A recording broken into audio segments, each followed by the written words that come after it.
Assalamualaikum warahmatullahi wabarakatuh. Perkenalkan, nama saya Farid Fatur Rahman, NIM 198022, angkatan 2019 dari Penjas 2019A. Untuk saya membuat video ini untuk memenuhi tugas dari mata kuliah evaluasi pembelajaran yang diampu oleh Bapak Pugo Satya Hasmara. Dan saya akan menerangkan tentang hakikat evaluasi pembelajaran. Dan yang pertama yaitu pengertian evaluasi pembelajaran. Pengertiannya yaitu evaluasi pembelajaran itu sebuah kegiatan yang diatur atau dirancang untuk mengetahui sejauh mana tujuan belajar kita atau pembelajaran kita. Dan di situ tidak hanya mengacu kepada hasil pembelajaran, tetapi juga proses-proses pembelajaran. Kalau hasil pembelajaran itu kita bisa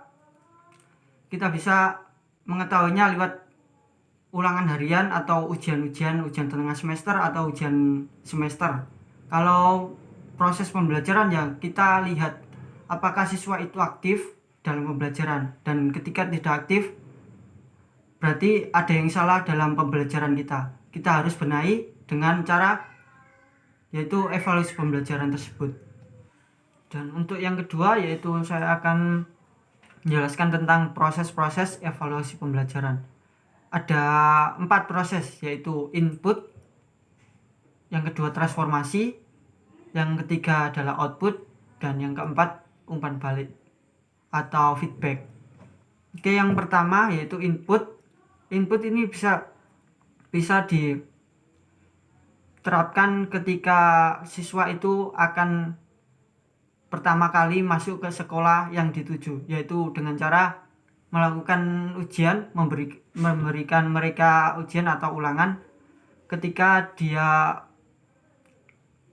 matematikanya baik atau fisika maupun biologi IPA itu baik, bisa kita masukkan ke kelas IPA.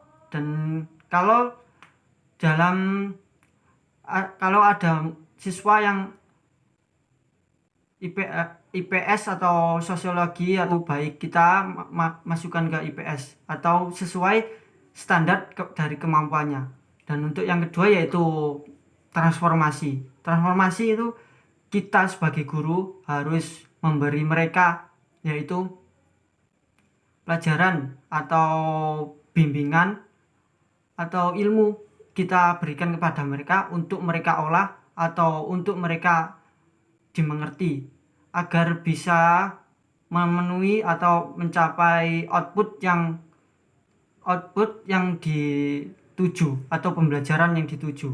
Untuk output sendiri itu adalah hasil belajar seperti ujian, ulangan harian seperti UTS dan ulangan semester.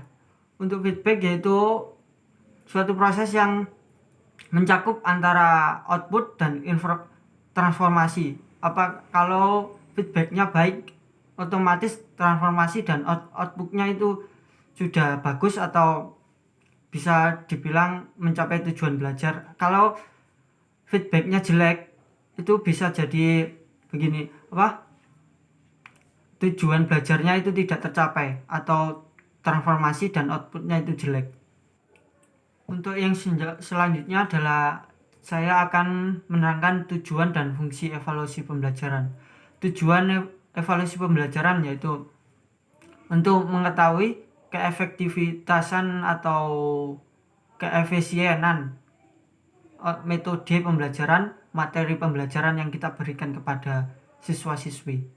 Dan tujuan atau fungsi evaluasi pembelajaran itu untuk mengetahui keefektivitasan atas metode pembelajaran atau strategi pembelajaran yang kita terapkan kepada murid-murid. Dan ketika murid-murid menanggapi strategi pembelajaran kita dengan baik, kita harus mempertahankan strategi pembelajaran tersebut, dan bila perlu kita harus inovatif untuk menambah strategi pembelajaran yang sudah dulu itu ditambah agar agar siswa-siswi itu tidak bosan atas pembelajaran yang kita berikan. Dan di sini juga fungsi atau tujuan evaluasi pembelajaran itu juga untuk siswa, yaitu untuk mengetahui kelemahan dan kebiasaan siswa itu di materi apa dan di pembelajaran apa siswa itu bisa. Dengan begitu kita bisa sebagai pembelajar kita bisa mengerti siswa mana yang bisa ini dan bisa itu, dan sebagai pengajar kita harus mengerti hal itu. Sekian itu saja yang bisa saya sampaikan. Kalau ada salah kata, kurang lebihnya saya mohon maaf. Di sini juga saya masih belajar. Wassalamualaikum warahmatullahi wabarakatuh.